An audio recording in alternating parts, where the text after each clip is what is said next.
জনগণের কাছে বর্তমান যারা সরকার আছেন তাদের জবাবদিহির একটা প্রসঙ্গ আসছে, সেইগুলো বাস্তবায়নের ব্যাপারে আমাদের যে রাজনৈতিক নেতৃত্ব আছেন তারা অনেক বেশি দৃঢ়ভাবে এগিয়ে যাচ্ছেন। জেলা প্রশাসক সম্মেলন শুরু হচ্ছে কাল। রাজধানীর ওসমানী স্মৃতি মিলনায়তনে এর উদ্বোধন করবেন প্রধানমন্ত্রী তারেক রহমান। আর এবার আলোচনা হবে ডিসিদের দেয়া 498টি প্রস্তাব নিয়ে। শনিবার সচিবালয়ে সংবাদ সম্মেলনে এসে এর বিস্তারিত তুলে ধরেন মন্ত্রিপরিষদ সচিব। বিএনপি নেতৃত্বে নতুন সরকার গঠনের পর এটি প্রথম ডিসি সম্মেলন। রাজধানীর ওসমানী স্মৃতি মিলনায়তনে 4 দিনের এই সম্মেলনের উদ্বোধন করবেন প্রধানমন্ত্রী তারেক রহমান। মুক্ত আলোচনায় অংশ নেবেন বিভাগীয় কমিশনার ও ডিসিরা। এবার রাষ্ট্রপতি স্পিকারের সঙ্গে সৌজন্য সাক্ষাৎ করবেন ডিসিরা, যা গতবার হয়নি।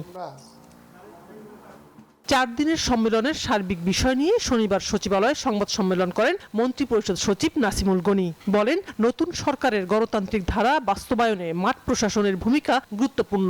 জনগণের কাছে বর্তমান যারা সরকার আছেন তাদের জবাবদিহির একটা প্রসঙ্গ আসছে, সেইগুলো বাস্তবায়নের ব্যাপারে আমাদের যে রাজনৈতিক নেতৃত্ব আছেন তারা অনেক বেশি দৃঢ়ভাবে এগিয়ে যাচ্ছেন।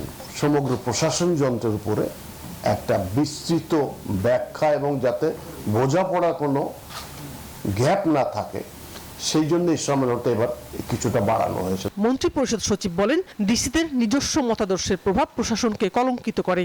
রাজনৈতিকভাবে ব্যবহার হওয়াটা এটা দুইটা ব্যাপার। একটা আনলো যে আমি চাই ব্যবহার করতে আপনাকে, আর 2 নম্বর যে আপনার আগ্রহ যে না আমি একটু ব্যবহার হতে পারলাম, একটু ভালো পজিশন হয়। কারেন্টস ক্রস কারেন্টস থাকবে, কিন্তু ওভার অ্যাজ উই গো এইভাবে যদি চলে 5টা বছর 7টা বছর, তাহলে পরে প্রশাসন থেকে যখন দেখবে যে না প্রফেশনাল ওয়েতে চলার বাইরে কোনো কিছু নাই, শুধু চিল্লাচিল্লি করে আর দলবাজি করে লাভ হয় না। এবারের সম্মেলনে বিভাগীয় কমিশনার ও ডিসিরা 1729টি প্রস্তাব পাঠিয়েছিলেন। তার মধ্যে আলোচনার জন্য 498টি প্রস্তাব নির্ধারণ করা হয়েছে।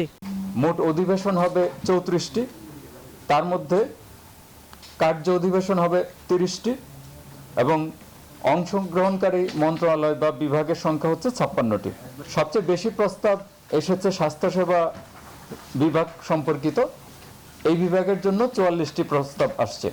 কন্টিনিউয়াস প্রসেস যেগুলো এই আমাদের স্বল্পমেয়াদীর মধ্যে বাকি আছে, যেগুলো এগুলো এখনো বাস্তবায়ন রানিং আছে, মধ্যমেয়াদী এবং দীর্ঘমেয়াদী যেগুলো আছে এগুলো বাস্তবায়ন এগুলো রানিং থাকে। গতবারের ডিসি সম্মেলনের সিদ্ধান্তগুলোর মধ্যে 44% সিদ্ধান্ত বাস্তবায়ন হয়েছে, যার মধ্যে স্বল্পমেয়াদী সিদ্ধান্ত বাস্তবায়নের হার 61%। শানাজি ইয়াসমিন, নিউজ 24, ঢাকা।